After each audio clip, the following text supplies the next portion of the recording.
vamos entrar no mérito que Jesus está dizendo que é difícil para o rico entrar no reino dos céus. Não é difícil para o rico ser salvo. Porque salvação é uma obra que é uma obra de Cristo. Perfeito. Então, se você ler esse texto pensando em salvação, você vai se atrapalhar tudo. Sim. E você vai condenar os ricos ao inferno. Perfeito. Mas o texto está falando que é difícil entrar. Ou seja, tem muita gente que, se quiser reinar, vai precisar vender o que tem. Vai precisar se privar dos prazeres Vai, desse mundo. vai precisar se privar. Porque quem vive correndo atrás do dinheiro, que é o caso do rico, não tem tempo para fazer a obra de Deus. Meu Deus. Por isso que é difícil o rico entrar no reino dos céus. Entra a questão da avareza também. A avareza, entra a questão da autossuficiência, de você não depender de Deus. Perfeito. Entra a questão de você não estar onde Deus quer que você esteja. Né? Então, você tem dinheiro, você tem como usufruir de muita coisa. Você não vai querer fazer a obra de Deus. E até porque a própria palavra trata o dinheiro como um senhor, né? Que é mamon, as riquezas, né? Então, se você serve ao dinheiro, você não tem como servir a Deus ao mesmo tempo. Não tem como servir dois senhores. Então, você tem... O dinheiro se torna o seu senhor. E é aí que está o problema, né? O problema não é o ter dinheiro. O problema é você ser dominado pelo dinheiro. Pelo dinheiro. Ele Ou seu seja, senhor. O dinheiro determina aquilo que eu faço da minha vida. O que eu deixo de fazer. Exatamente. Isso é um problema muito grande, né? Então, o problema não está em ser rico ou ter o dinheiro, mas você ser governado por esse dinheiro que se torna o seu senhor, né? E aí você já não é mais governado por Cristo, né? É importante entender isso porque se você me perguntar assim, pastor, então todo rico não vai reinar? Não, tem rico que vai reinar. Sim. Mas pouquíssimos, eu diria. Porque a maioria dos ricos que eu conheço são governados pelo dinheiro. Né? E aí, se você é governado pelo dinheiro, você está fazendo a vontade de Mamon. E não do Senhor. Então, se você não faz a vontade do Senhor, não tem reino, porque o reino é para aqueles que fazem a vontade do Senhor. Exato. Então, pastor, é ruim ter dinheiro? Depende. Depende se o dinheiro vai ou não governar. Todo mundo diz que não. Não vai governar. Até comprar a casa na praia. Até comprar o barco. Sim. Até comprar o carro. Até comprar a casa, até ter condição de viajar. Ou até, às vezes, né, nem tanto, até ter condição de jantar num restaurante caro.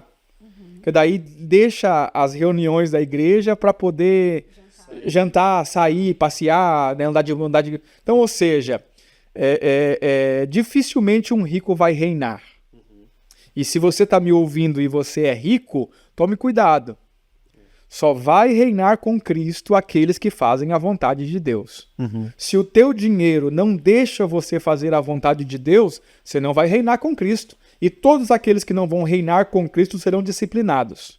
Perfeito. Então precisamos ter cuidado com isso aí. Isso em todas as outras coisas também que se colocam acima de Deus nas nossas vidas, né? Que se torna alguma forma de idolatria. Idolatria. Né? E nós nos prendemos... Só que a palavra diz que nós temos que colocar em primeiro lugar o reino dos céus. Então, se não for o reino em tudo, o primeiro, já tem algo errado, né? Já não está sendo feito aquilo que deveria estar sendo feito. Então, a gente tem que ser... Porque talvez a gente falando pontualmente só dos ricos, a pessoa pense assim, eu não sou rico, para mim tá tudo bem. Não, mas e quais outras coisas podem estar né, tomando uma posição de Deus na sua vida, né? Ou tendo mais relevância para você do que aquilo que é a vontade do Senhor. Então a gente tem que cuidar com isso também, porque só reina aquele que fizer a vontade do Senhor. Eu li um livro uma vez, não muito tempo atrás, do Timothy Keller, né, que inclusive faleceu há pouco tempo. E o nome do livro era Ídolos do Coração. E ele dizia que os maiores ídolos não são os de pedra e de pau postos em parede. Sim. Os maiores ídolos são aqueles que nós erguemos em nosso coração. Né? É até difícil pregar o evangelho para a geração que nós vivemos hoje. Então, há muita distorção. Por exemplo, a Bíblia diz, Jesus diz claramente que em primeiro lugar o reino de Deus e a sua justiça. Só que não foi pregado para a igreja assim.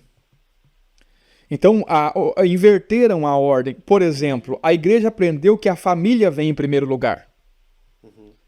Mas a igreja aprendeu assim. Jesus não disse isso, muito pelo contrário. Jesus disse que quem não aborrecer pai, mãe, irmão, irmã, filho, por amor de mim, não é digno de mim. Ou seja, o reino de Deus está acima da família.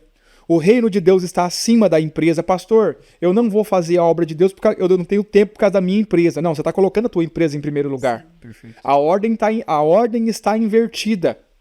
Né? E alguém precisa dizer que a ordem está invertida. Como o evangelho que é pregado hoje é um evangelho humanista, que coloca o homem no centro de todas as coisas, e o homem é o principal personagem, então não cabe esse tipo de pregação nas igrejas. Sim. Tem que agradar as pessoas. Então, irmão, não tem problema. Se você não tem tempo por causa da sua empresa, está produzindo muito, não tem problema. Fica tranquilo, Deus entende. Eu vim para dizer para você, Deus entende nada.